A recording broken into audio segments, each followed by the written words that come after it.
রাজধানীর প্রজ্ঞা ভবনে জাতীয় মানসিক স্বাস্থ্য কর্মসূচির উপর কমিউনিটি হেলথ অফিসারদের রাজ্য স্তরের 4 দিন ব্যাপী প্রশিক্ষণের আজ সমাপ্তি হয়। সমাপ্তি অনুষ্ঠানের উদ্বোধন করেন স্বাস্থ্য এবং পরিবার কল্যাণ দপ্তরের সচিব কিরণ গিত্তে। তিনি বলেন, এই কর্মসূচির প্রধান লক্ষ্য হল মানসিক স্বাস্থ্য সম্পর্কে সচেতনতা বৃদ্ধি করা, রোগীদের বিভিন্ন দুর্ভাবনা দূর করা, মানসিক স্বাস্থ্য সমস্যা সম্পর্কে কথা বলার পরিবেশ তৈরি করা এবং তাদের সঠিক চিকিৎসা পরিষেবা প্রদানের ব্যবস্থা করা। তিনি বলেন, রোগীদের মানসিক স্বাস্থ্য সম্পর্কিত গবেষণা ও প্রশিক্ষণের ব্যবস্থা করার লক্ষ্যে এই কর্মশালার আয়োজন করা হয়েছিল। এই 4 দিন মানসিক স্বাস্থ্যের বিভিন্ন দিক নিয়ে রাজ্যের 400 জন কমিউনিটি হেলথ অফিসারদের প্রশিক্ষণ দেওয়া হয়। জাতীয় মানসিক স্বাস্থ্য কার্যক্রম, জাতীয় স্বাস্থ্য মিশন, স্বাস্থ্য এবং পরিবার কল্যাণ দপ্তর এবং বেঙ্গালুরুর National Institute of Mental Health and Neuroscience NIMHANS এর যৌথ উদ্যোগে এই কর্মসূচি অনুষ্ঠিত হয়।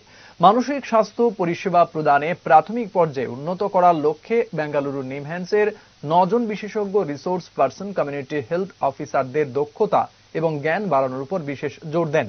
অনুষ্ঠানে উপস্থিত ছিলেন স্বাস্থ্য এবং পরিবার কল্যাণ দপ্তরের অতিরিক্ত সচিব ডাক্তার ব্রহ্মনীত কৌর, রাজ্য স্বাস্থ্য দপ্তরের অধিকর্তা প্রফেসর ডাক্তার সঞ্জীব দেববর্মা, জাতীয় স্বাস্থ্য মিশনের মিশন ডিরেক্টর রাজীব দত্ত, পরিবার কল্যাণ এবং রোগ প্রতিরোধ অধিকারের অধিকর্তা ডাক্তার অঞ্জন দাস, বেঙ্গালুরু নিমহ্যান্সের অধিকর্তা ডাক্তার প্রফেসর প্রতিমা মূর্তি প্রমুখ।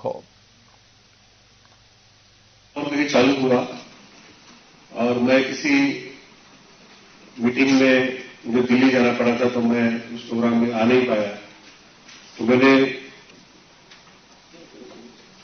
मेरे डिप्टी सेशन में आने के लिए मैंने विनती की, क्योंकि ये जो स्टेट लेवल की बिल्डिंग प्रोग्राम है जो CHO का, ये बहुत ही इंपॉर्टेंट है।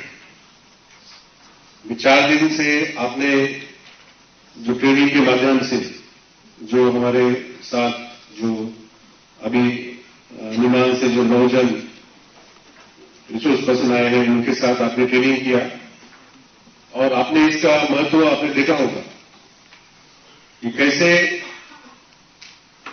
जो हेल्थ सेक्टर में अगर हमें अच्छा काम करना है तो हम मेंटल हेल्थ एस्पेक्ट को हम नजरअंदाज नहीं कर सकते।